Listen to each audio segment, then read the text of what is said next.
Assalamualaikum dan selamat malam kepada semua.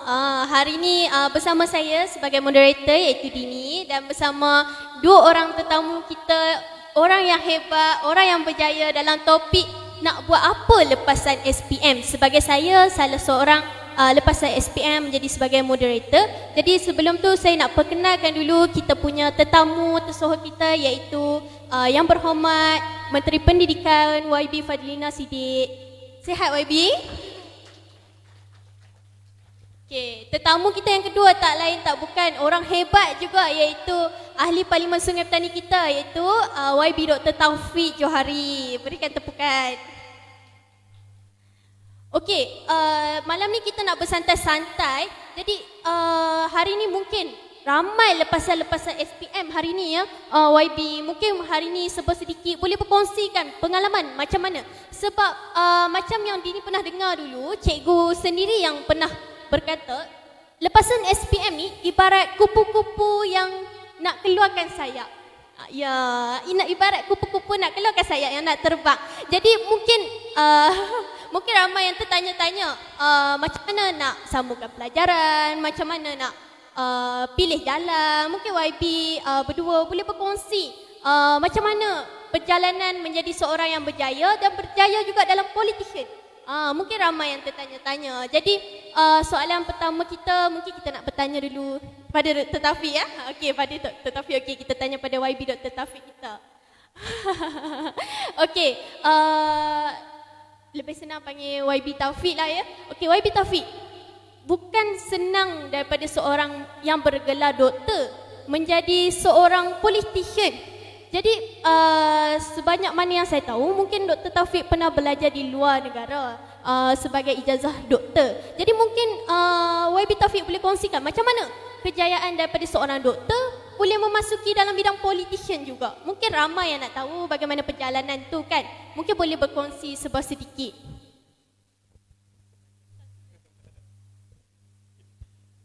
Ya, boleh. Bismillahirrahmanirrahim. Alhamdulillahirabbil alamin wassalatu wassalamu ala asyrafil anbiya'i wal mursalin sayyidina wa maulana Muhammad wa ala alihi wasahbihi ajma'in. Assalamualaikum warahmatullahi wabarakatuh. Salam sejahtera. Selamat malam saya ucapkan kepada yang berhormat Menteri Pendidikan kita YB Fadlina, saudari moderator yang hebat dan yang saya kasihi seluruh hadirin hadirat yang saya raikan dan saya kasihi sekalian. Alhamdulillah, pertama sekali saya ucap terima kasih kerana memberikan kesempatan kepada saya untuk bersama-sama berkongsi cerita, berkongsi pengalaman bersama dengan orang hebat yang berada di pentas hari ini. Baik, sebelum tu saya perkenalkan sikitlah, saya Taufik Johari, Ahli Parlimen Sungai Petani, dan saya merupakan antara ahli parlimen yang agak muda di dalam Dewan. Dan itu juga merupakan cabaran sebenarnya untuk saya, sebab untuk mengubah stigma masyarakat bahawa usia muda ni sebenarnya kita tak boleh nak buat apa, tak boleh nak deliver the best service untuk rakyat dan sebagainya. Itu adalah antara cabaran. Tapi apa yang lebih penting untuk saya kongsikan pengalaman saya daripada background pendidikan saya bukanlah orang politik, tapi pada akhirnya saya menjadi orang politik. Dan waktu saya kecil, waktu kecil dulu, saya belajar di sekolah tahfiz. Sekolah tahfiz selama waktu sekolah rendah. Maknanya saya tak ada di sekolah tahfiz ni, kita tahu kita tak ada bidang sains dan matematik. Dan setelah masuk tingkatan 1, orang tua saya membuat keputusan untuk saya masuk ke bidang sains, iaitu di sekolah menengah biasa. Dan sebab kita perlukan keseimbangan antara ilmu agama dan juga ilmu sains. Dan itu cabaran sebenarnya. Cabarannya adalah ketika kita tak ada background apa-apa, kita terus kena belajar matematik, sains dan sebagainya. Tapi saya ucap terima kasih pada guru-guru dan kawan-kawan yang banyak membantu saya untuk saya cope dengan pelajaran saya. Dan setelah itu saya ambil bidang kedoktoran, perubatan, dan akhirnya menjadi seorang doktor. Dan saya decide atau membuat keputusan untuk masuk bidang politik untuk menjadi seorang pemimpin.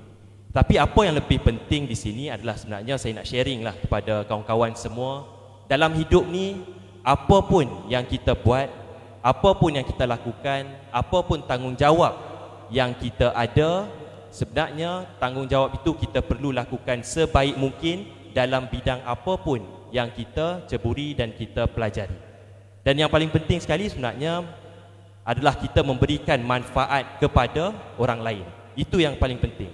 Dan objektif utama kita adalah untuk memberikan manfaat kepada orang lain, dan insya-Allah Tuhan akan memberikan jalan yang seluas-luasnya, mempermudahkan jalan kita untuk kita menuju ke objektif yang ingin kita capai dalam hidup. Dan untuk beralih daripada bidang medik ke bidang politik, itu adalah satu yang amat-amat sukar sebenarnya.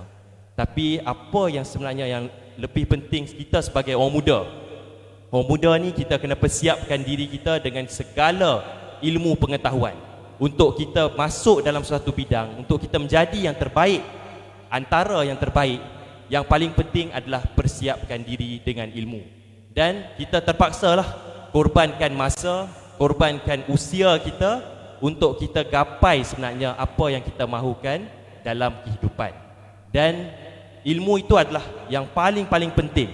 Walaupun ada orang yang kata lepas SPM ni mungkin dia nak buat macam-macam bidang, tetapi balik lagi apa yang mengangkat darjat dan martabat kita sebenarnya sebagai seorang manusia, sebagai seorang yang berguna untuk masyarakat adalah dengan ilmu. Dan ilmu pengetahuan itu boleh didapatkan dengan usaha sahaja. Jadi nasihat saya lah mungkin untuk adik-adik lepasan SPM yang mungkin rasa tak mau menuntut ilmu, ini adalah satu kerugian sebenarnya untuk kita. Sebab dengan ilmu lah kita mampu untuk bangun lagi dan mampu untuk meningkatkan darjat dan martabat kita. Dan sebab itulah ketika saya menjadi ahli politik pun, tujuan utama saya adalah untuk memberikan manfaat kepada orang lain dan menjadi yang terbaik di dalam bidang kita. Itu sebenarnya. Okey, terima kasih YB Taufik kita. Hello, okey. YB Taufik, mungkin ada satu lagi soalan. Dini tahu macam mana cabaran kita sebagai seorang boleh dikatakan muda untuk menceburi berbagai bidang untuk membuktikan kejayaan kita. Mungkin YB boleh kongsikan cara-cara macam mana kita nak buktikan kejayaan kita walaupun di usia muda kita. Yang ni saya nasihat mungkin untuk lepasan SPM. Untuk lepasan SPM, sebenarnya yang paling penting dalam hidup ni adalah kita nak, sebelum kita mulakan sesuatu, kita perlu set dulu objektif kita. Apa yang perlu kita capai dan apa yang ingin kita capaikan. Itu yang paling utama. Sebab kalau kita just follow the flow, kita hanya ikut sahaja apa yang kita pun tak tahu hala tuju kita, itu adalah masalah sebenarnya. Jadi banyak juga lepasan-lepasan SPM yang usia muda yang mungkin mendapatkan orang kata result yang kurang memuaskan. Contoh, dia rasa lost, dia rasa dia tak ada hala tuju, dia tak ada masa depan, dia tak ada apa-apa yang nak dia buat. Jadi nasihat saya lah untuk malam ni, contoh kita pegang satu gelas. Di dalam gelas tu ada air. Dan berat air itu tak penting sebenarnya. Tapi apa yang lebih penting adalah seberapa lama kita pegang gelas tersebut.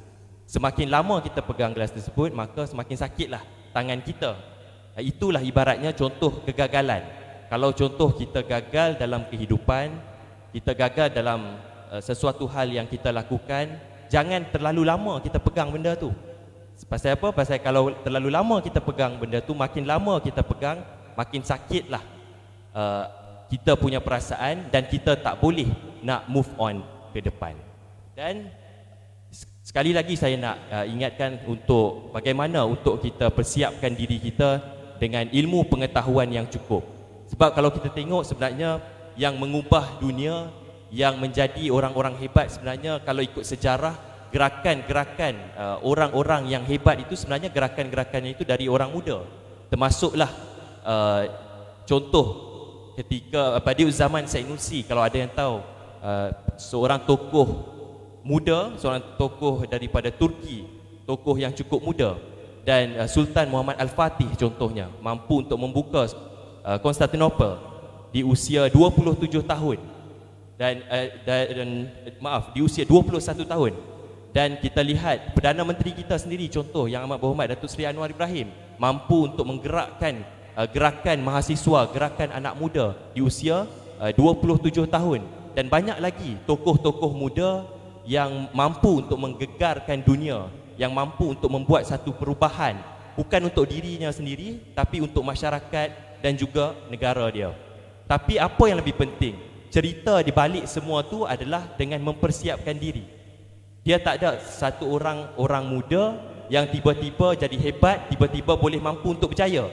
Orang muda ni dia mesti kena ada sesuatu input atau sesuatu yang berada kehebatan dalam dirinya dengan mempersiapkan diri. Contoh, kita nak korbankan masa kita. Kalau sehari mungkin kita biasa tidur berapa jam? 9 jam, 10 jam. Tapi untuk menjadi orang yang hebat, untuk menjadi orang yang berjaya, kita terpaksa korbankan. Bahkan kita terpaksa untuk mengorbankan masa tidur kita, masa makan kita dan masa kita untuk bermain. Yang penting adalah untuk mempersiapkan diri kita. Dan kita harus tahu betul selepas saja dari SPM ni apa yang kita nak. Sebab apa? Keputusan yang kita buat hari ini itu akan memberikan impact kepada kita untuk 5-10 tahun yang akan datang. Keputusan untuk saya menjadi seorang ahli politik pada hari ini memberikan impact untuk 5 tahun yang akan datang. Maknanya selama 5 tahun ni saya terpaksa untuk mengorbankan usia saya. Sebab apa? Sebab keputusan yang dibuat oleh saya pada tahun ini. Jadi kena fikir betul-betul, masak-masak untuk apa yang kita nak buat dan apa hala tuju sebenar kita. Okay, terima kasih Dr. Taufik, kita berkongsi sedikit pengalaman ataupun cara-cara macam mana di usia yang muda. Okey, kita pergi pula kepada orang hebat kita, YB Fadlina. Okey, YB, Dini merupakan salah seorang lepasan SPM yang mempunyai, saya tak malu untuk bercerita supaya benda ni menjadi pengalaman orang. Saya merupakan salah seorang lepasan SPM yang tiada A tapi hampir-hampir nak mendapat A. Jadi mungkin hampir-hampir kita dah duduk di tahap B tapi kita tak lepas ke A tu. Mungkin bagi saya, ramai kawan-kawan saya yang bertanya macam mana nak sambung belajar, apa yang patut kita buat. Disebabkan kita rasa down. Kita rasa down sebab kawan-kawan kita semua dapat 1A, 2A, 3A. At least mentaliti orang ada A, kan? Mentaliti orang sekarang ni sampai sekarang Dini buat live di TikTok, Dini buat live di IG, semua tanya A berapa, A berapa, A berapa. Tapi kenapa orang tak faham apa perasaan orang yang tak ada A, kan? Apa perasaan diorang? Mesti sedih, mesti down. Kawan-kawan semua dapat naik pentas, diorang pun mesti rasa nak bawa juga mak ayah naik pentas. Dan itu pun salah satu perasaan Dini, yang nak bawa mak ayah naik pentas tapi tak dapat. Jadi mungkin YB boleh berkongsi apa patut kita buat supaya kita boleh teruskan perjalanan kita untuk mencari ilmu. Mungkin YB boleh berkongsi sedikit. Susah betul soalan Dini ni ya. Tapi rasanya Dini ni main lambat tu ambil result. Orang lain ambil A dah. Dia lambat dia tak boleh. Pi lambat Bismillahirrahmanirrahim. Bismillahirrahmanirrahim. Assalamualaikum warahmatullahi wabarakatuh. Saya nak minta izin diri tuan-tuan perempuan sebab Taufik dah duduk. Taufik memang maknanya budak baiklah, disuruh duduk. Tapi saya ingat malam ni sebab kita santai. Jadi saya ingat penting untuk saya ada interaksi dengan tuan-tuan perempuan terus. Kalau ada soalan terus tanya, jangan takut. Ini Menteri Madani, dia kena terus jawab soalan daripada rakyat. Okey? Baik. Berapa orang dalam sian adik ni? Berapa orang dalam bilik ni yang kanak-kanak? Yang masih kanak-kanak? Ada mengaku kanak-kanak tu. Okey, kanak-kanak. 1, 2, 3. Kanak-kanak ni yang bawah 18 tahun. Ni mak ayah ramai tak tahu ni kan, kanak-kanak bawah 18 tahun ni adalah kanak-kanak. Dalam undang-undang kita, bawah 18 tahun adalah kanak-kanak. Okey, boleh turun tangan dah. Okey. Baik, yang baru lepasan SPM selain daripada Dini, tengok tangan sikit yang lepas SPM. Okey. Yang dah terlajak SPM? Okey. Perkataan lah. Baik, terima kasih. Tuan-tuan dan puan-puan, anak anda sekian pada malam ini. Pertamanya, izinkan saya ucapkan tahniah terlebih dahulu kepada semua yang telah pun berjaya mendapat keputusan SPM baru-baru ini. Sedih, frust, tak ada A, lambat ambil A, tak ada masalah. Insaf tak Dini? Ada insaf tak rasa? Sikit lah. Sikit lah. Itu pengalaman hidup. Ya? Baik, yang saya nak cerita kat sini adalah pengalaman hidup. Ya? Bila kita dapat result SPM kita, anak-anak, itu adalah pengalaman hidup. Kita tahu nilai usaha, kita tahu nilai A itu, kita tahu nilai B, kita tahu nilai C, kita tahu nilai dapat sijil. Itu yang penting. Ya? Soalnya sekarang, apakah selepas itu? What is next? Ya, itu penting. Saya nak pengalaman saya bukan belajar cemerlang macam Taufik, boleh duduk diam situ baca. Dia jawab tadi pun macam hafal skrip kan? Satu itu memang doktor lah, betul lah doktor. Ya. Tapi saya nak cerita pada adik-adik, anak-anak semua, ya. Pengalaman saya bukan belajar cemerlang. Saya memang ambil beberapa subjek yang kritikal, sebagai contoh prinsip account, ya. Prinsip account kita kena imbang dan duga. Saya tak pernah imbang, duga saja, ya. Jadi ini adalah pengalaman-pengalaman hidup dan saya hanya konsentrate 3 subjek saja, ya. Sastra Melayu, Bahasa Melayu dan Bahasa Inggeris. Subjek lain saya tak peduli, ya. Sebab pelajar sastra yang macam itulah, dia khayal dalam hidup dia. Dia ada benda lain yang dia rasa dia nak duduk dalam dunia itu saja. Tapi SPM benar-benar melonjakkan, menukar haluan hidup saya yang sebenar. Kerana 2 minggu saya murung selepas dapat putusan SPM. Murung sebab apa? Sama lah dengan macam Dini. Sebab dapat 3A je. Ya, zaman kami zaman aggregate. Ya, jadi 3A tu aggregate tu lebih kurang 10, 11 macam itulah. Ya. Jadi dia tak berapa, tak cukup A jugalah. Ya. Tapi nak ceritanya, peluang selepas itu lebih jelas. Ya. Sebab itu di KPM kita tak kompromi soal peluang, memberikan peluang kepada anak-anak ini. Satu, kita buka seluasnya ruang bagi mereka yang mahu menjadi guru. Sebab itu IPG, ya, kita ada 27 IPG seluruh negara mesti diisi. Mesti diisi oleh bakal-bakal guru, mesti diisi oleh mereka yang berhasrat untuk merubah bangsa, merubah negara dan berikan tumpuan kepada bagaimana untuk memastikan akses pendidikan berkualiti kepada anak-anak. Ada sesiapa yang nak jadi guru kat sini? Lepasan SPM ni? Oh, yang dah guru tak apa, sekejap lagi saya tanya. Yang nak jadi guru dulu nak tanya. Ada seorang. Yang lain? Sini ada lagi. Oh, nak jadi guru juga. Okey.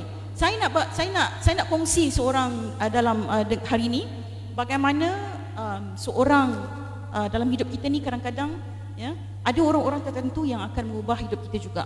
Bukan ibu bapa kita kadang-kadang, bukan rakan-rakan kita kadang-kadang, tapi orang yang datang entah mana-mana, ya, tapi dia datang dan dia merubah kita. Ya. Saya nak kongsi pada malam ini, saya berjumpa dengan Cikgu Balkis. Cikgu Balkis, bangun kejap Cikgu Balkis.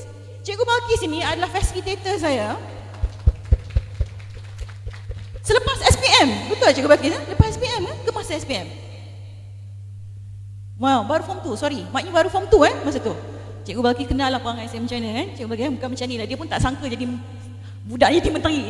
Tapi maknanya nak beritahu, Cikgu Balkis hadir ketika itu, beliau ketika itu adalah pelajar siswazah di UPM. Datang naik motor. Ya, zaman tu kita punya rempit memang siswazah aja. Dia bukan rempit biasa, ya. Memang daripada UPM dia rempit, ya. Datang ke sekolah, ya, dan memberikan motivasi kepada kami. Dan ketika itu Cikgu Balkis adalah inspirator kami, ya, sebab dia berjaya dan akhirnya hari ini inilah dia, kami berjumpa kembali anak Fesi dengan mak Fesi, ya. Jumpa balik di sini. Terima kasih Cikgu Balkis. Jadi kadang-kadang dalam hidup kita ni Tuhan hadirkan orang lain yang akan merubah hidup kita dan pandangan hidup kita. Sebab itu penting, ya. Jangan berhenti setakat SPM. Jangan ingat SPM ini dah habis dah. Ya, tak ada lagi kehidupan lain. Ada. Sebab itu selain daripada IPG, kita juga membuat ulangan untuk kertas-kertas tertentu untuk memastikan yang tak layak dapat sijil, yang tak lulus itu diberikan peluang sekali lagi. Yang ketiga adalah peluang-peluang berkaitan dengan TVET, berkaitan dengan pendidikan-pendidikan yang lain termasuk kolej matrikulasi yang juga menumpukan perhatian kepada STEM. Berapa ramai yang ingin melanjutkan pelajaran dalam bidang STEM selepas ini? Sains, teknologi, matematik. Nak ambil apa ni? Semua tak angkat tangan ni. Tak nampak alat 7 lagi ke? Tak nampak lagi nak kelabu lagi nak? Gelar, biasalah dia memang lambat sikit. Saya nak cerita adik-adik, saya dulu memang daripada kecil nak jadi peguam. Saya dapat jadi peguam, tapi perjalanan saya panjang sikit daripada orang lain. Sebab nak jadi peguam ni dia ada kekuatan-kekuatan tertentu yang kita kena penuhi, ya. Dan juga struggle dia sangat panjang, ya. Jadi jadi peguam ni dia ada kurang, dia memang dari kecil dia dah dididik dan dipasakkan itu. Jadi perjalanan dia jadi sedikit mudah, ya. Jadi perjalanan saya sangat panjang sebab saya ambil perjalanan yang panjang. Mula dengan civil, undang-undang civil dan sambung syariah. Jadi ada perjalanan yang panjang, 7 tahun. Universiti sahaja, ya. 7 tahun universiti sahaja. Dan kemudiannya sambung diploma pentadbiran kehakiman dan keagamaan Islam dan kemudian sambung masters di peringkat perbanding undang-undang perbandingan. Jadi perjalanan akademik itu selesai, perjalanan profesionalism selesai. Tapi kena nekat betul-betul, ya. Yang kelabu-kelabu ni memang kena betul-betul daripada sekarang untuk jelaskan, bincang dengan ibu bapa. Tapi ibu bapa ni pun satu hal. Ini mak bapak yang datang pada malam ni kan. Mak bapak ni pun satu hal kadang-kadang. Saya nak beritahu perempuan dan tuan-tuan, bila anak-anak sebut dia nak jadi apa, ambil yang tu dulu. Jangan duk kira kita saja, ya. Dengar dulu, ya. Sebab partisipasi anak-anak, ya, dan discussion dengan anak-anak tentang apa yang dia nak ni penting. Sebab kita nak tahu dia minat apa. Kena hormat minat dia dulu, ya. Kena hormat minat dia dulu. Yang kedua, barulah kita bagi pandangan kita, ya. Dan guide dia, jangan terus enforce. Kena guide dia, ya. Sebab kadang-kadang dia punya passion ini kita kena angkat dulu apa yang dia minat. Dia minat seni, kena angkat. Dia minat agama, kena angkat. Dia minat matematik, kena angkat, ya. Saya nak cerita pengalaman saya tuan-tuan sikit saja sebelum habis pusingan pertama ni. Saya ada 6 anak, semuanya minat benda yang berbeza, ya. Dan setiap benda yang berbeza tu kita sebagai ibu bapa kena baca apa yang benda yang dia minat, ya. Saya tak pernah saya kaki bangku, anak saya semua kaki sukan, ya. Memang jenuh lah kita nak baca, ya, dan cari peluang untuk dia sukan itu kerana mak dia kaki bangku, bapa dia pun sama, ya. Jadi memang jodoh dipertemukan kaki bangku sama kaki bangku, ya. Tapi anak semua kaki sukan. Yang kedua ialah apa kita nak entertain anak-anak minat ini. Anak nombor 1 lain tiba-tiba nak jadi psikologi, tapi tiba-tiba matematik A+, dah nak tukar matematik pula. Pening kepala kita tuan-tuan perempuan, ya. Tapi direction itu penting untuk dia, ya, nak tentukan apa dia nak, ya. Jadi semua anak-anak ini, ya, kena dihimpunkan dalam satu dimensi yang dinamik. Setiap anak-anak kita tak sama. Tapi anak-anak ini boleh jadi inspirasi kepada adik-adik dia yang lain. Sebab itulah mak bapak ni kena kuat dari segi pertama budaya ilmu, ya. Kita kena baca banyak lebih daripada anak kita sebab kita parents, sebab kita ibu bapa. Yang kedua adalah bertanya, ya. Jangan berat mulut nak tanya. Malam ni menteri datang kena tanya soalan, ya. Saya nak semua yang lepasan SPM tanya saya satu soalan sekurang-kurangnya malam ini, ya. Dan ini pusingan kedua saya tak nak bagi penerangan apa-apa, suruh dia orang tanya soalan terus. Okey? Yang ketiga, ya, mesti ada keyakinan pada anak ini, ya. Dia macam mana pun tuan-tuan dan perempuan, nombor 1, apa sahaja keputusan dia syukur. Syukur dulu. Yang kedua istighfar, ya. Kena istighfar banyak-banyak sebab kita tak tahu, ya. Kadang-kadang keputusan kita yang lebih sikit ni Tuhan uji dengan rasa bongkak, sombong, belagak. Jadi kena istighfar banyak-banyak. Ketiga, redha. Kena belajar redha dengan anak-anak ini, ya. Jangan putus asa. Kalau dia tengok kita putus asa, dia lagi 8 kali ganda putus asa pada kita, ya. Sebab itu penting untuk syukur, istighfar dan redha. Cukup untuk pusingan pertama, kita jumpa pusingan kedua. Terima kasih. Assalamualaikum warahmatullahi wabarakatuh.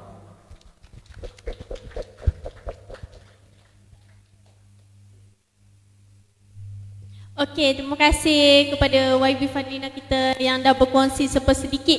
Okey, seperti yang dijanjikan oleh YB Fadlina kita nak tanya, kita nak buat apa ni? Tanya dan jawab. Jadi semua pelajar-pelajar lepasan SPM wajib untuk bertanya. Bukan setiap kali, bukan setiap peluang yang kita ada nak berjumpa dengan Menteri Pendidikan kita, ambil peluang tu untuk bertanya. Boleh bertanya dia, mungkin boleh bertanya pendapat, YB boleh tak kalau kami nak sambung STPM ke, YB boleh tak kami nak terus masuk IPG ke, macam mana ke. Jadi ambil peluang ni untuk bertanya. Jadi dia nak buka ke untuk pelajar-pelajar lepasan SPM dulu. Yang mana dulu nak tanya, lelaki ke perempuan? Lelaki ke perempuan? Ha. YB nak pilih lelaki ke perempuan YB? Macam tu, ini dululah nak bangun. Cepat. Bukan senang tau. Kalau Dini akan bangun untuk tanya. Sebab macam Dini ada satu platform yang disediakan oleh keluarga. Tapi I still remember apa yang teacher Dini cakap. Dini, kalau you ada kejayaan pun, tapi you tak ada ilmu, is it orang akan salute you? Tak. Apa pun kita, orang akan tengok daripada apa? Ilmu kita. Ilmu kita penting. And bagi Dini tak pernah mengalah waktu Dini dapat result. Waktu Dini dapat result tu, saya tak jatuhkan sedikit air mata pun. Insaf lah. Waktu kita belajar tu, kita banyak main-main. Biasalah, waktu kita umur 18, 19, 20, 21 ni masa kita untuk memberontak. Masa kita nak memberontak, kita nak buat, kita nak main. Jadi, for me, kenapa kita nak bersedih? Mungkin ada jalan yang bukan kita nak, tapi ada jalan lain yang kita boleh masuk. Jadi, masa yang sekarang ni, tanya dengan orang yang berpengalaman, macam mana? Apa perjalanan kita? Kalau salah seorang anak mekanik, patutkah saya jadi seorang mekanik? Ataupun patutkah saya meneruskan pelajaran? Jadi, bertanya. Cepat. Okey.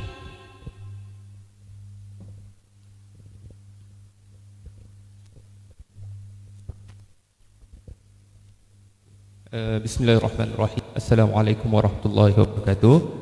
Jadi nama saya Muhammad Rayyan bin Muhammad Mujahid, lepasan PM tahun 2022. Jadi dia berpegang kepercayaan kepada janji YB Fadlina Siddiq. Jadi saya orang pertama yang akan tanyakan soalan. Jadi soalan saya spesifik, pertama berkenaan dengan pengajian, khususnya berkenaan pengajian ke luar negara dalam bidang perubatan. Kalau tengok scholarship yang disediakan sama ada di bawah kerajaan, JPA Jabatan Perkhidmatan Awam, MARA ataupun syarikat-syarikat swasta seperti Khazanah, PNB Global Scholarship, Bank Negara dan sebagainya, kita lihat kekurangan penajaan ke negara-negara Eropah seperti United Kingdom, United States dan lain. Jadi mungkin saya nak minta YB Fadlina Siddiq untuk mengulas sedikit isu ini. Sebab ialah mungkin ada ramai juga yang kawan-kawan saya bincangkan mengenai isu ini. Itu yang pertama. Yang kedua, saya minta untuk mungkin YB Fadlina Siddiq boleh memberikan tumpuan kepada bahagian penerangan, khususnya dalam aspek pendidikan. Sebab penerangan adalah satu perkara yang penting untuk kita sampaikan maklumat-maklumat kepada pelajar. Jadi mungkin Kementerian Pendidikan boleh tingkatkan lagi potensi dan tenaga kerja dari sudut bahagian penerangan. Itu yang kedua. Dan yang terakhir berkenaan dengan elemen-elemen Islamik, khususnya ini ramai mak ayah yang sudah mempunyai info-info Islamik yang tinggi, kesedaran yang tinggi, dan tak ramai daripada ibu ayah yang mempunyai kemampuan kewangan untuk hantar anak-anak ke sekolah agama. Jadi mungkin YB Fadlina boleh ketengahkan dalam mesyuarat Kementerian Pendidikan. Mungkin kita boleh tambahkan elemen Islamik seperti Asmaul Husna, diwajibkan setiap sekolah Kementerian Pendidikan, sekolah swasta yang bernaung di bawah kerajaan seperti MRSM dan sebagainya, serta SPP. Dan kita mulakan sedikit demi sedikit supaya kita nampak halal tuju pendidikan kita dan tambahkan elemen-elemen Islamik. Sekian, terima kasih. Assalamualaikum warahmatullahi wabarakatuh. Waalaikumsalam warahmatullahi wabarakatuh. Tadi siapa nama? Ryan? Ryan sekolah mana dulu? Saya MRSM, kemudian saya pindah ke college pada tingkatan 5. College apa? College Sultan Abdul Hamid. Sultan Abdul Hamid Ayah. daripada MRSM. Okey, soalan pertama tentang kenapa tidak ada program-program ke perubatan ke Eropah dan US. Dia macam ni, bila pemilihan tentang universiti ni yang telah pun ditentukan dari segi merit oleh JPA. Ya, jadi kita punya tumpuan adalah mana yang diiktiraf dan juga dalam konteks dari segi dia punya kurikulum dan juga pengiktirafan yang mengikut piawaian dalam negara. Jadi perubatan ada universiti-universiti tertentu dan kemudian termasuk juga tentang undang-undang, ekonomi, semua itu adalah berdasarkan pengiktirafan universiti yang diberikan oleh JPA. Itu nombor satu. Jadi polisi kita tidak pernah berubah setakat ini. Memang scholarship itu adalah scholarship yang tertumpu kepada universiti-universiti yang mendapat pengiktirafan daripada JPA. Ya, sebab saya pun susah hati tentara perempuan bila ibu bapa yang ada duit kemudian hantar anak-anak ke universiti-universiti yang tidak dapat pengiktirafan oleh kerajaan Malaysia. Susah sebenarnya kerana dia perlu maknanya melalui banyak lagi proses untuk mendapatkan pengiktirafan itu. Jadi pastikan tuan-tuan dan puan menghantar anak-anak ke universiti yang mendapat pengiktirafan oleh kerajaan Malaysia dan JPA. Ya? Sebab begini, saya bagi contoh seperti STAM, ya? Sijil Tinggi Agama Malaysia, yang sebagai contoh kita telah pun baru menandatangani perjanjian yang baru dengan Universiti Al-Azhar. Ya? Jadi semua laluan melalui KPM, maknanya graduan STAM yang akan ke Universiti Al-Azhar mestilah melalui pintu STAM. Pintu lain kita tak iktiraf. Ya, sebab kita nak pastikan graduan ini benar-benar diiktiraf, kemudian mendapat pengiktirafan yang sama sebagaimana STPM dan boleh mendapat kerja selepas itu.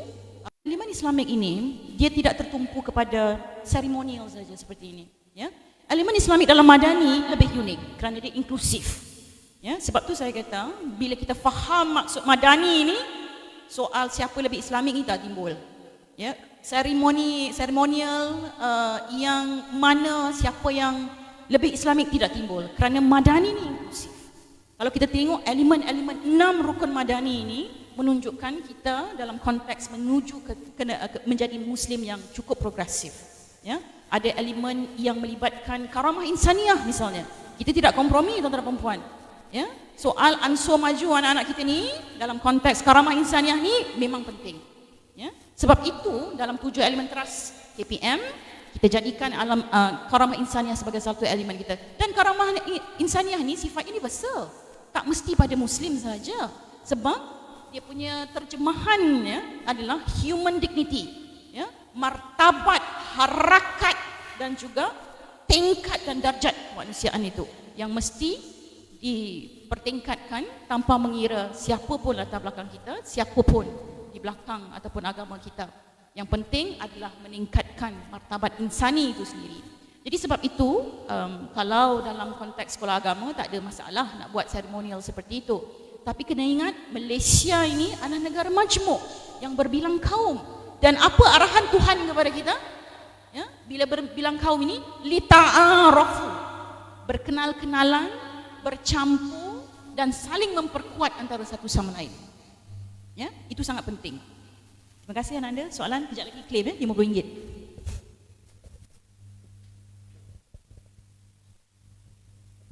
Okey, terima kasih. Yang mana tanya soalan lagi? Ada yang nak bertanya lagi? Mana satu dulu? Boleh ke dulu? Kan kita nak buka peluang untuk terlepas. Okey, Assalamualaikum dan selamat malam. Dan selamat datang juga kepada YB Fatina dan juga YB Taufik. Okey, saya adalah lepasan SPM tahun 2015. Saya juga graduate diploma. Dan saya juga ada adik yang masih lagi belajar dan menjadi kerisauan saya juga tak nak dia melalui apa yang saya lalui. Contohnya macam sekarang ni budak lepasan SPM, dia nak sambung belajar.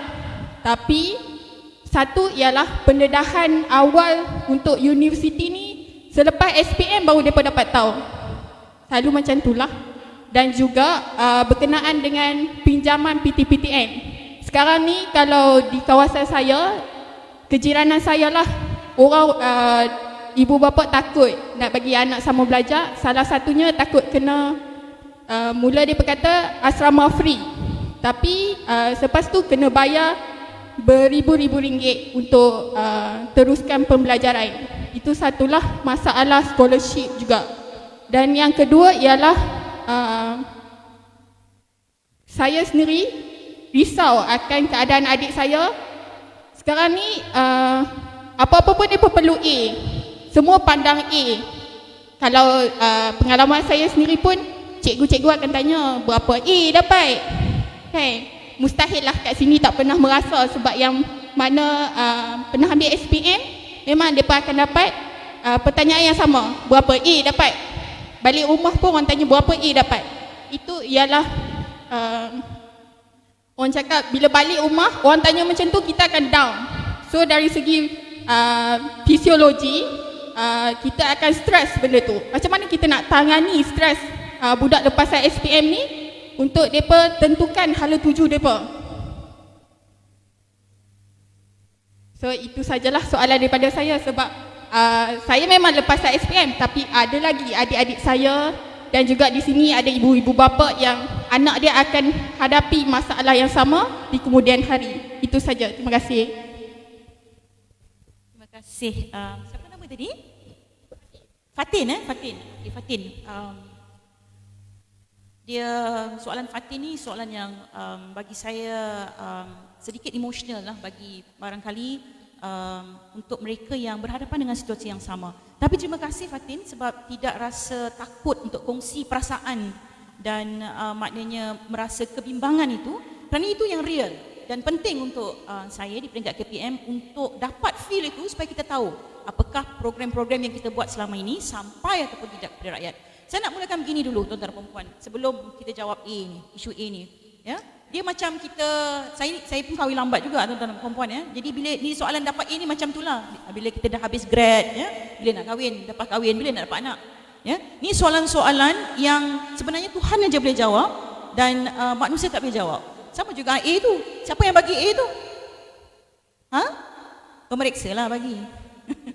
Ya. Tapi maknanya memang soalan itu adalah soalan yang kita panggil sebagai expectation daripada masyarakat. Ya, itu soalan expectation daripada masyarakat. Tapi kita kena tanya juga soalan, adakah kita hidup dengan expectation masyarakat? Ya. Dan saya setuju dengan Fatin bila Fatin sebut tentang psikologi. Sebab itu tuan-tuan dan puan-puan, di peringkat KPM awal-awal lagi, ya, di peringkat sekolah kita sudah ada satu unit yang kita memang perkasakan dan perkukuhkan ketika ini, iaitu unit bimbingan dan kaunseling.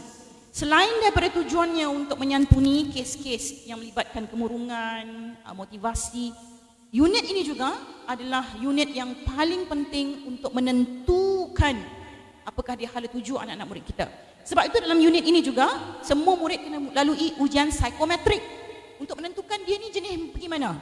Dia jenis nak pergi sains ke, sastra ke, duk jiwang-jiwang ke, duk periak je ke, nak kena tengok psikometrik ini, ya. Dalam penentuan kerjanya psikometrik ini penting, ya, sebab nak tentukan hala tuju dia ni jenis orang yang macam mana, mechanical ke, ya, orang sastra jenis dalam hati ada taman ke, semua itu akan ditentukan oleh ujian psikometrik. Yang kedua, peranan unit bimbingan dan kaunseling ini juga untuk membuat ceramah-ceramah kerjaya dan juga kaunseling-kaunseling tentang bimbingan kerjaya. Sebab itu tuan-tuan dan puan-puan, kalau kita ni, ya, mak ayah yang kita pun tak apa tahu peluang dan sebagainya ini sebab tak sempat kita kerja dan sebagainya, kena minta anak kita daripada awal, daripada form 4 tu lagi, jumpa cikgu untuk membuat sesi-sesi bimbingan dan kaunseling ini. Ceritanya, ya, laluan kerja ini kena mula daripada awal. Dia tak boleh lepas SPM baru nak fikir nak jadi apa. Dia lambat sikit lah, walaupun akan menjadi juga, ya, cuma lambat sikit. Tapi kalau pada awal, lebih cantik. Yang ketiga adalah program-program motivasi seperti ini yang mesti dilaksanakan dari sehari ke sehari, ya. Sebab itu tuan-tuan dan puan-puan, cikgu-cikgu yang ada pada hari ini, tolong jemput saya pergi sekolah. Kita bagi motivasi seboleh-bolehnya, ya, pada semua anak murid kita supaya semua boleh berjaya. Boleh? Datang tak datang cerita lain lah, jemput dulu. Ya? Betul, ha? Tak nak? Itulah dijemput lah. Tapi itulah datang tak datang cerita lain, ya. Kita tengok jadual kita nanti, ya. Baik. Yang keempat, kita di peringkat KPM kita ada buat satu kita panggil sebagai e-profile kerjaya murid, ya. Dalam e-profile ni semua murid yang lepasan SPM akan kita detect 2 tahun sekurang-kurangnya selepas SPM nak tahu dia pergi ke mana, ya. Tapi itu bukan bermakna dia berhenti kat situ, ya. Sebab ada anak-anak murid kita ni memang akan berhenti belajar selepas SPM untuk bekerja. Dan sekarang ni pun anak-anak kita bekerja, ya, di peringkat daripada mula lagi. Dan kita tak boleh nak sekat mereka bekerja kerana masing-masing ada keperluan untuk bekerja. Ada yang memang terpaksa menjaga ekonomi dan menjana ekonomi keluarga. Ada yang memang miskin, tuan-tuan dan puan-puan.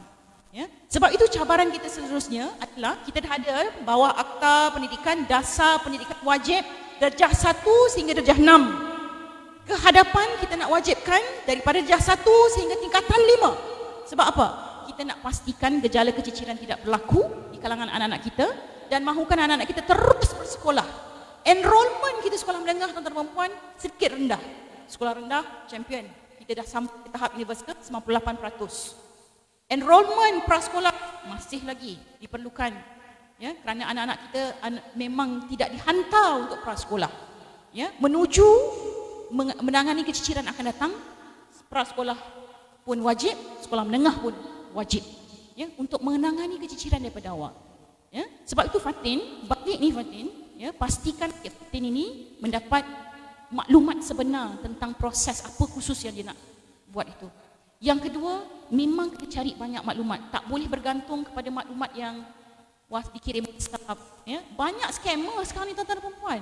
Ya, banyak scammer. Kalau buka telefon tu, semua anak puan apa ni ditawarkan subjek ni, kita pun gembira, oh anak kita dapat tawaran, tapi kita tak tahu ini institusi mana. Sebab tu penting kena tanya orang, kena tanya cikgu, rujuk bawa semua tawaran-tawaran itu kembali kepada sekolah, minta tolong cek. Ya, ini datang daripada mana, tawaran ini valid ataupun tidak. Dan saya setuju, memang cabaran kita seterusnya adalah cabaran tentang beasiswa, cabaran tentang scholarship, cabaran tentang hutang yang ditakuti akan menjadi liability setelah habis belajar.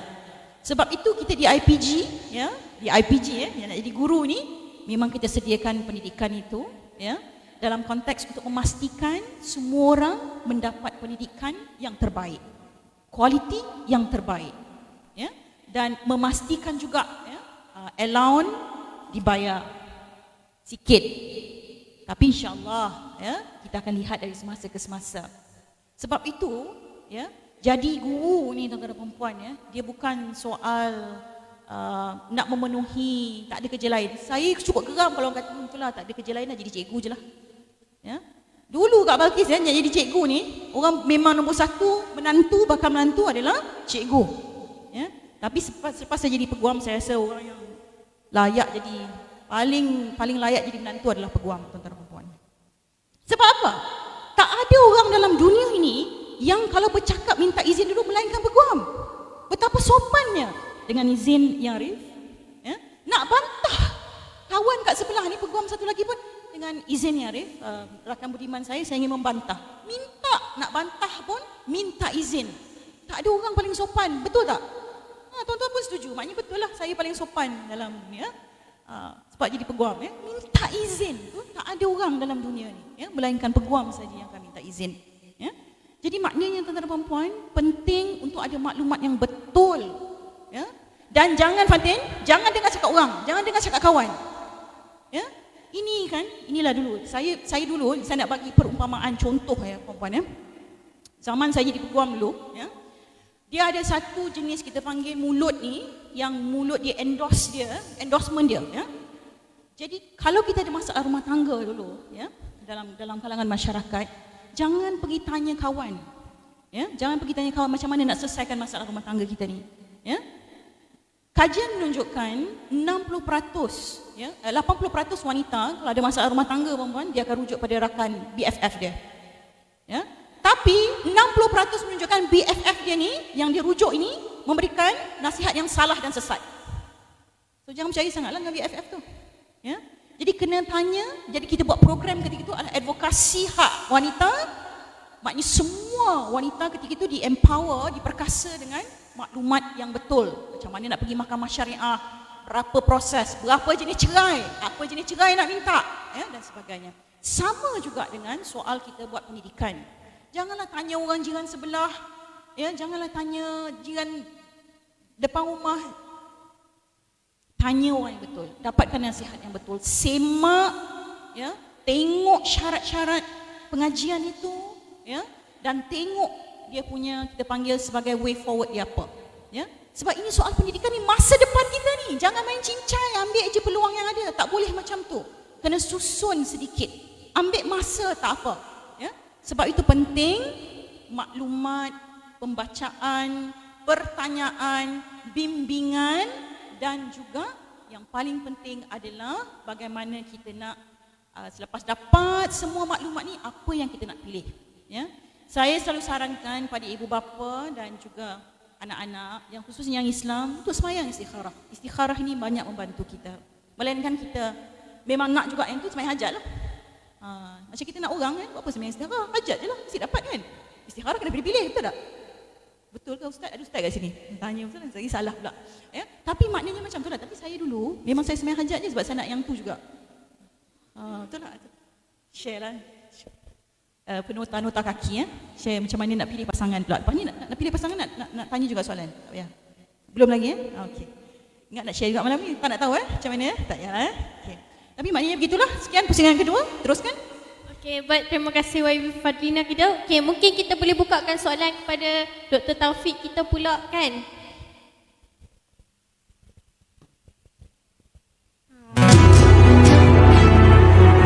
Dan saya masih belajar.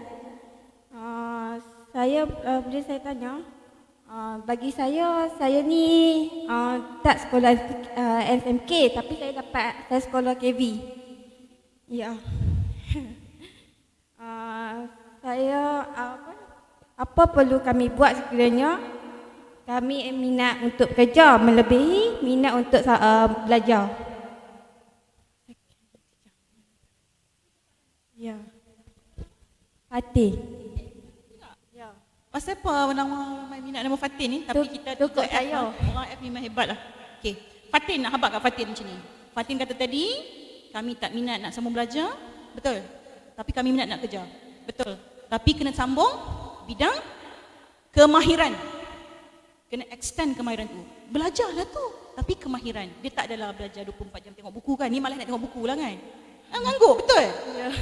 Jujur lah malam ni. Memang bagus lah. Ya, jujur. Ini bagus sebenarnya. Sebab bila kita ada kejujuran, senang. Sebab inilah dalam kes-kes bimbingan kerjaya ni tuan-tuan dan perempuan, kena jujur. Ya? Anak kita kena jujur. Sebab itu bila dia jujur, macam ni dia tak suka baca buku, senang. Kita tahu dah, maknanya dia akan pergi pada kemahiran tu, cikgu. Betul. Kalau cikgu pun cakap tak betul, susah juga. Ya? Jadi memang itulah dia. Jadi tak ada masalah Fatin. Tak nak sambung belajar, yang membaca, yang perlukan baca semua, tapi kena sambung kemahiran. Sebab apa? Kemahiran itu nanti yang akan menjadikan gaji Fatin lebih mahal, Fatin employable, boleh pasaran Fatin lebih tinggi, ya? Dan kemudian Fatin akan lebih berjaya sebagai seorang yang mempunyai kepakaran. Fatin sekarang pakar masuk bidang apa sekarang? Kemahiran apa? Perniagaan. See? So kalau dah berjaya juta-juta, jangan lupa sokong kempen pilihan raya saya, okey? Right. Okey, ada lagi soalan?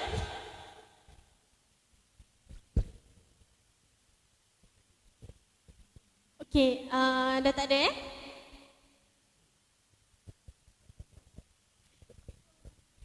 Mana? Belakang Boleh? Bagi.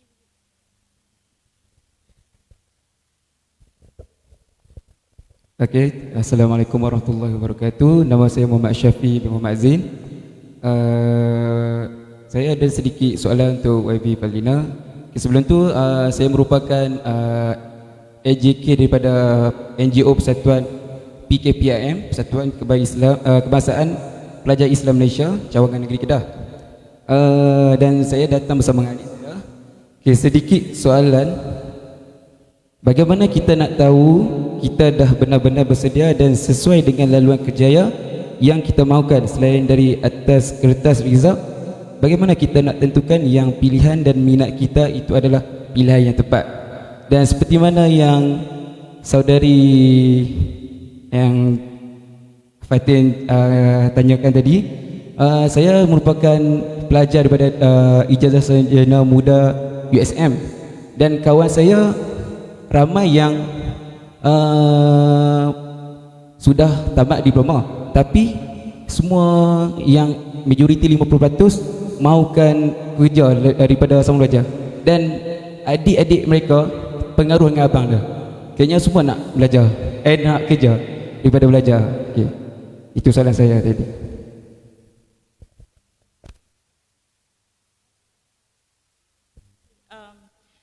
Macam mana kita nak tahu minat kita? Kita tahu tak kenapa kita minat orang? Tahu tak kenapa kalau dah ada crush dah? Tak ada lagi. You tahu macam mana you minat orang? You tahu tak kenapa macam mana kalau you dah minat orang tu you tahu macam mana kan? Tahu kan? Kan? Sama juga dengan cita-cita kita. Bila kita tahu kita ada satu kalau kita tengok orang yang kita suka berdebar kan? Ya, betul. Ya, of course, ya. Yang tua-tua ni tak payah tanyalah, yang muda-muda kita ya. Yang tua-tua ni kan cerita lain pula, ya. Jadi maknanya itu sama juga dengan cita-cita kita. Kita tahu bila masa kita minat itu. Tapi minat kita itu kadang-kadang sebab tu Allah selalu pesan benda yang kita suka belum tentu baik untuk kita, ya. Sebab itu dia mesti dipandu. Kata kuncinya adalah mesti dipandu. Minat tu nombor satu, tapi mesti dipandu, ya.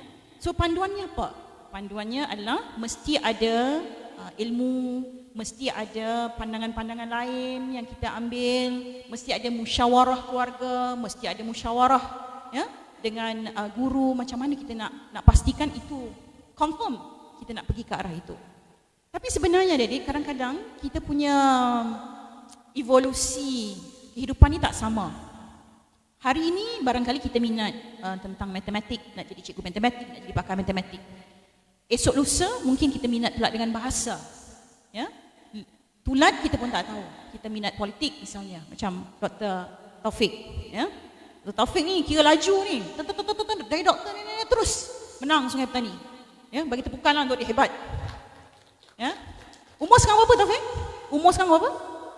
27. 27 dah jadi ahli parlimen. 27 saya ni baru kahwin je. Macam kena paksa kahwin juga sebenarnya 27 tu, ya.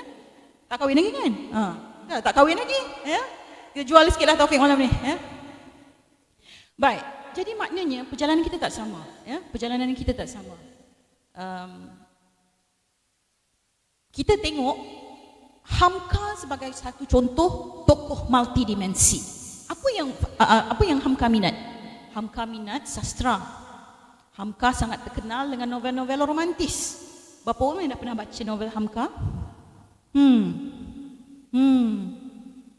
Kena baca, ya. Filem Hamka baru saja ditayangkan di Malaysia insya-Allah dalam esok lusa. Kena tengok filem Hamka dan bagaimana dia menjadi manusia multidimensi. So dia adalah sastrawan. Kemudian dia menjadi seorang ulama terkenal di Nusantara. Siapa tak kenal dengan jilid tafsir Al-Azhar dia yang ditulis ketika dalam penjara dan dalam tahanan.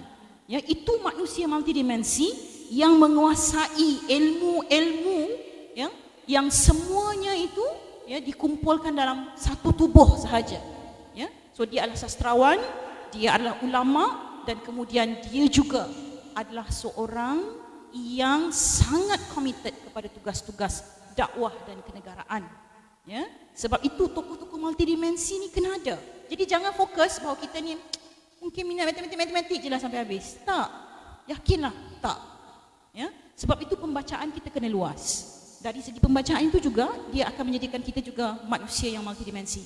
Ingat adik-adik, bangsa kita pernah jadi bangsa yang paling kuat dalam sejarah tau. Ya. Apa dia ketika itu? Kita adalah bangsa pelaut. Siapa manusia yang paling terkenal menjadi pelaut? Maknanya apa? Kita kuasai ilmu navigasi.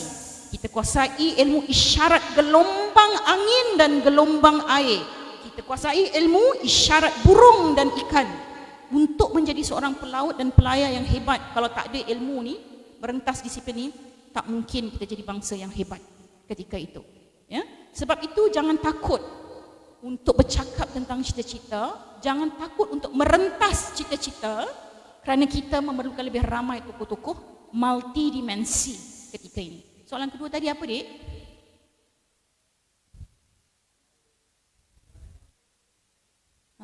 Hang lupa soalan hang? Lampau hang ya? Nombor dua. Pengaruh adik-beradik.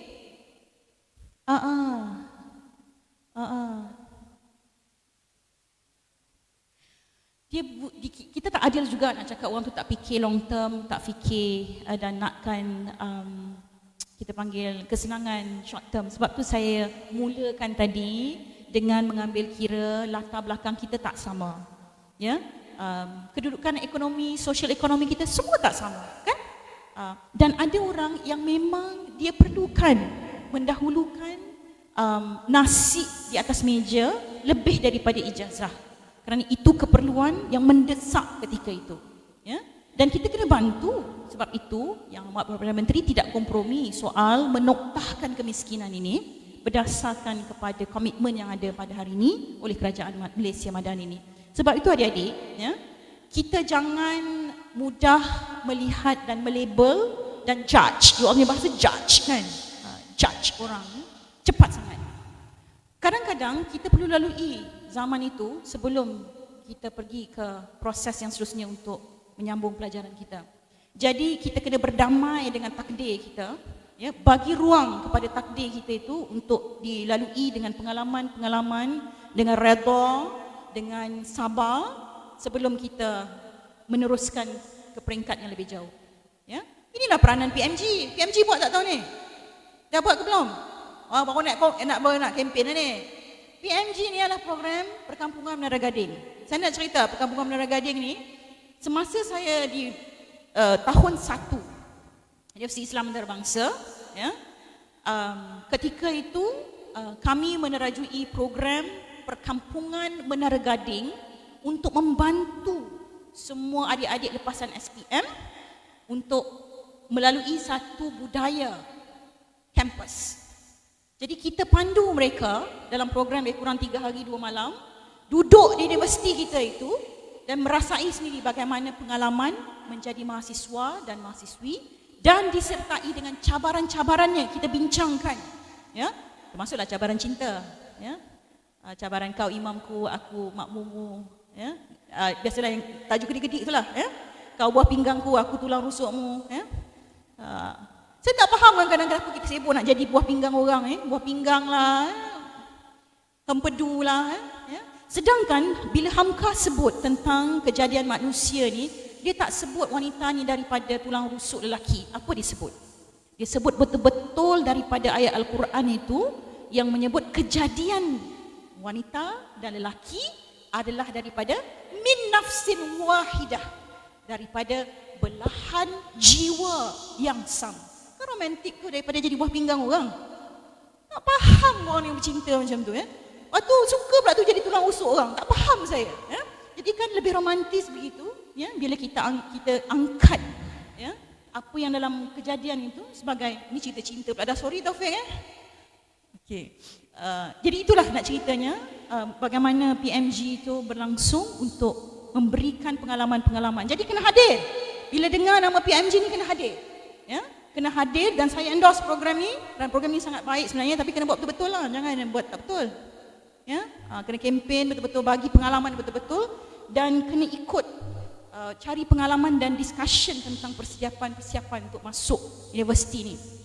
Jujurnya nak masuk universiti memerlukan jiwa yang besar, preparation, ya, yang lengkap untuk bersaing dalam suasana keilmuan yang sihat dan juga ruang untuk kita mengasah kepimpinan dan bakat yang sedia ada.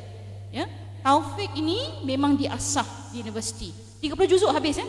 30 juzuk habis. Tengok tu abang Taufik. Alhamdulillah. Ya. Jadi kena ada ruang-ruang itu untuk bagi ruang preparation itu selain daripada doa untuk memastikan kita memilih universiti yang terbaik untuk kita. Terima kasih. Kembali pada diri. Taufik nak tambah kot? Hello. Okey, sorry. Terima kasih kepada YB Taufik kita dan YB Fadlina. Kita boleh berikan tepukan. Okey, jadi dengan ini berakhirlah sesi pertanyaan. Ada satu lagi. Okey, kita bagi laluan satu lagi lah, Satu lagi, mana satu ni? Kita bagi. Selamat sejahtera YB. Saya Cik Melista Maria. Saya merupakan seorang PPMP PKI. Okey. Bertugas di SJKT Tiruwalur, Anak Bukit. Okey, saya mewakili diri saya dan juga rakan-rakan seperjuangan saya untuk mengemukakan soalan ini kepada YB dan pihak KPM. Okey, saya mempunyai ijazah sarjana muda pengurusan dari USM dan juga postgraduate diploma in teaching dari OUM. Kami dan rakan-rakan saya juga banyak yang mempunyai ijazah. Kami sudah mohon untuk jawatan guru selama beberapa tahun dan pihak KPM tak pernah berikan peluang kepada kami untuk jadi guru. So, saya ingin bertanya. Okey, saya tak tahu, bukan tak tahu, maksud saya, apa info yang saya dapat daripada rakan-rakan saya adalah pihak KPM menyatakan kami sudah mempunyai jawatan yang tetap. So, tapi saya tak tahulah sama ada benda tu sah atau tidak. Okey. So, saya dah cuba banyak laluan dan banyak institut pembukaan guru di sini. Yes, memang saya isi. Sampai the latest yang 18,000 ni. 80,000 ni. Dimaklumkan tak untuk pergi ke next level? Tidak sama sekali. Tak pernah dapat ujian temuduga, tak pernah dipanggil untuk temuduga dan apa pun. So kami yang sudah berkhidmat selama berbelas tahun, saya sendiri berkhidmat selama 16 tahun. So bila kami ada minat untuk menjadi guru, bukankah patut pihak KPM mempertimbangkan kami punya keinginan untuk menjadi seorang guru, meningkatkan kami punya career sebagai seorang guru. So saya rasa mungkin YB boleh cadangkan satu laluan khas untuk kami yang memang sememangnya warga KPM untuk naik menjadi guru. Macam sekolah saya sendiri, sekolah kami, kelas pendidikan khas. Kami tidak mempunyai guru yang berbangsa India untuk mendidik anak bangsa kami. So saya sebagai PPM memainkan lebih banyak peranan dalam mendidik anak murid kami. So saya juga untuk pengetahuan YB, saya memegang banyak portfolio di sekolah jika dibandingkan dengan guru-guru lain. So saya rasa saya wajarlah diberi peluang untuk menjadi seorang guru. Terima kasih YB. Siapa nama tadi? Melinsta Maria. Melinsta Maria. Baik. Saya jawab begini. Pertama, saya ucap terima kasih kerana mempunyai cita-cita untuk jadi seorang guru. Saya ingat itu adalah cita-cita yang sangat murni dan terima kasih kerana sangat berminat untuk jadi guru. Itu satu rakaman penghargaan daripada saya. Yang kedua, ada beberapa kes seperti yang saya fikir perlu saya teliti semula, khususnya dari segi kelayakan, ya, kelayakan ini dan juga beberapa isu lain yang seperti yang disebut tadi, supaya saya dapat sahkan semula sama ada betul atau tidak jawapan itu daripada KPM yang mengatakan kerana sudah punya jawatan yang tetap. Setahu saya, polisi untuk kita buka untuk siapa yang berminat jadi guru ni adalah polisi terbuka dan melalui proses itulah yang saya fikir yang sedikit crucial untuk semua orang, ya, sebab dia perlu memenuhi semua tu ujian-ujian itu dan yang dipanggil temuduga itu maknanya peringkat yang telah pun orang kata telah sampai sebelum diterima lah, ya. Jadi temuduga tu penting sebab ramai juga yang tanya, saya dah panggil temuduga pun tak jadi cikgu juga, maknanya gagal temuduga lah, ya.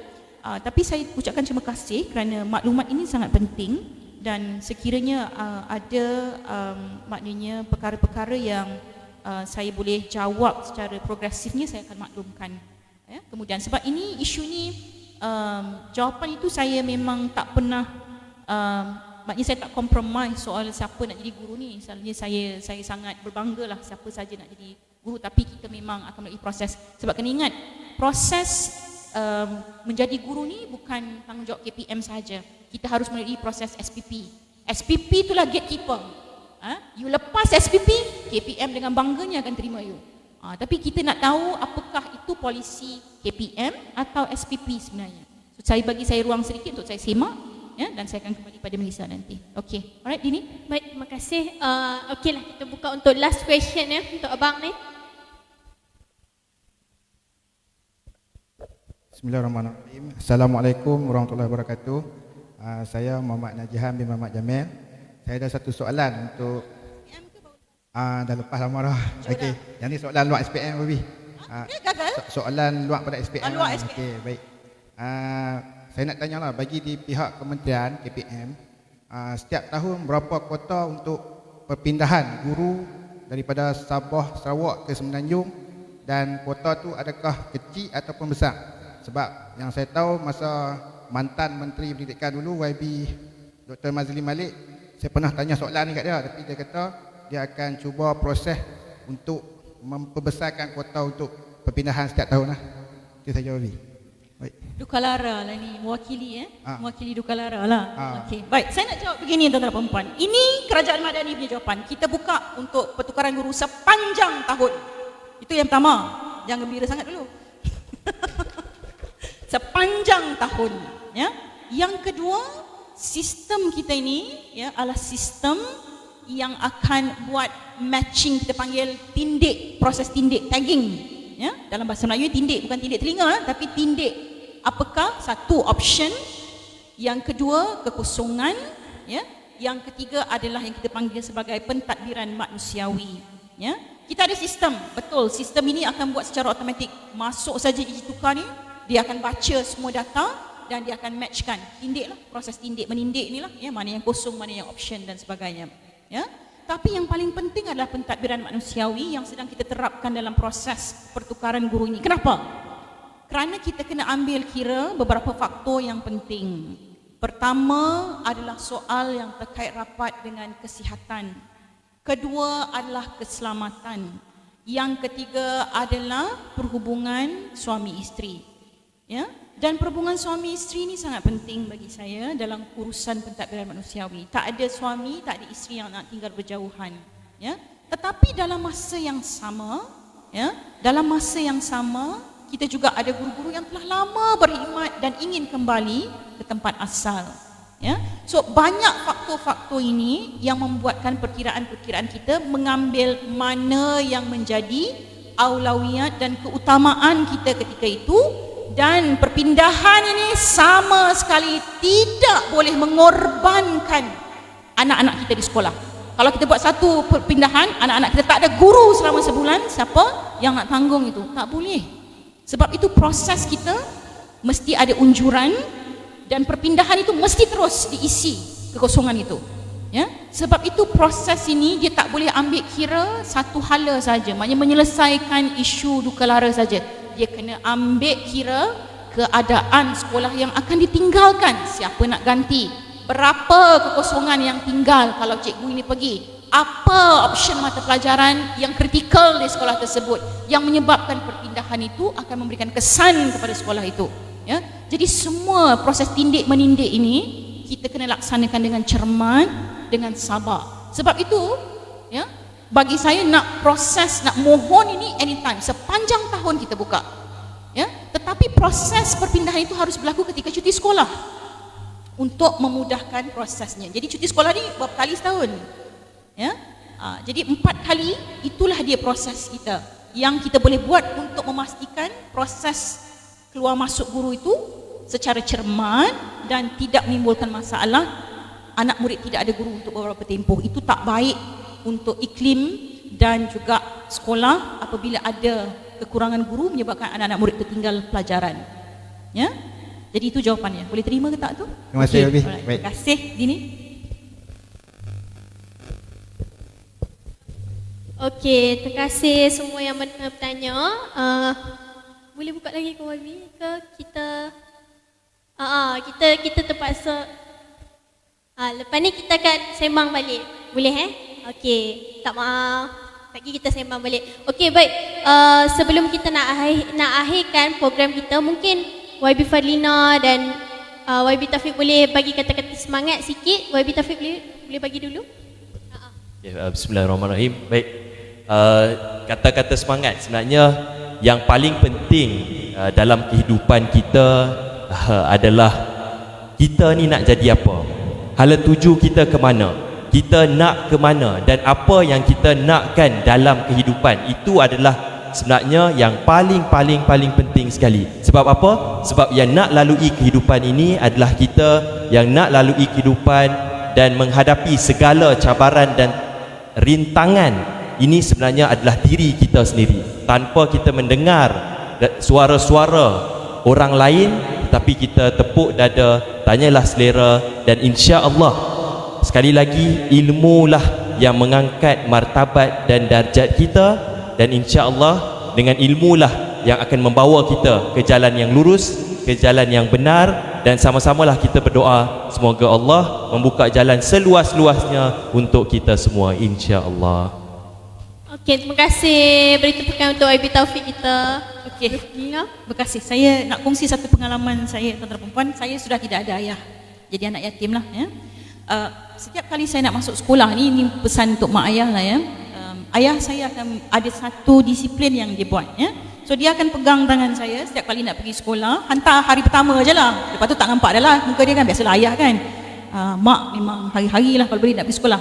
Dia akan pegang tangan saya dan serah saya pada guru besar saya, dan pesan kepada guru besar ya, jadikan anak saya ini anak yang baik, lagi cerdik, anak ABC, dan jadikanlah dia manusia yang bermanfaat untuk dimanfaatkan kepada manusia yang lain. Tuan-tuan dan puan-puan, dia buat sampai saya masuk universiti tau. Saya protes. Sebab apa? Sebab masa tu malu. Mak ayah pegang tangan pergi jumpa dekan universiti tu tak? Malu tak malunya kita masa tu? Ya, jadi dekan universiti dah chop lah kita. Ini dia budak yang bapak dia serah sendiri. Tapi apa kesan dia? Apa pengajaran dia? Ya, pengajarannya adalah ya, selepas daripada itu baru saya sedar bahawa soal menyerahkan ya, anak kita untuk menuntut ilmu ni adalah perkara yang serius. Ya, kalau bapa saya tak buat begitu, barangkali saya pun tak belajar sungguh-sungguh. Tapi sebab malu dekat dekan ni, ya, malu kat dekan ni, nak pergi bilik dekan ni pun, ya, memang sangat rasa macam malu sangat ya, sebab bapa kita dah serah kita macam tu. Zaman dulu tak cool lah kalau bapa heret sampai jumpa dekan. Memang tak cool langsung ya. Kita memang nak belakang-belakang lah sebab kita nak buat agenda-agenda jenayah yang lain kan. Jadi tak berjaya buat agenda jenayah yang lain sebab bapa dah serah sendiri kepada dekan. Tapi itu adalah komitmen kita sebagai ibu bapa apabila menyerahkan anak kita ini kepada pondok ilmu. Ya, kena ada komitmen yang begitu. Ibu-ibu jangan lupa setiap kali anak pergi sekolah cium dahi. Biar dia ingat sampai bila-bila. Ya, cium dahi ni rutin yang kena buat. Kemudian letak tangan atas kepala mumbun dia ni, baca Al-Fatihah. Ya, setiap kali sebelum dia keluar rumah. Ya, dan kemudian kena betul-betul peluk dan beritahu dia, ya, bismillah, pergi sekolah, jadi anak yang baik lagi cerdik insya-Allah. Sekian, terima kasih. Assalamualaikum warahmatullahi wabarakatuh. Okey, berikan tepukan. Terima kasih kepada YB Falina dan YB Taufik sudi berkongsi. Dengan ini berakhirlah majlis kita, iaitu ceramah motivasi secara santai-santai. Dengan ini saya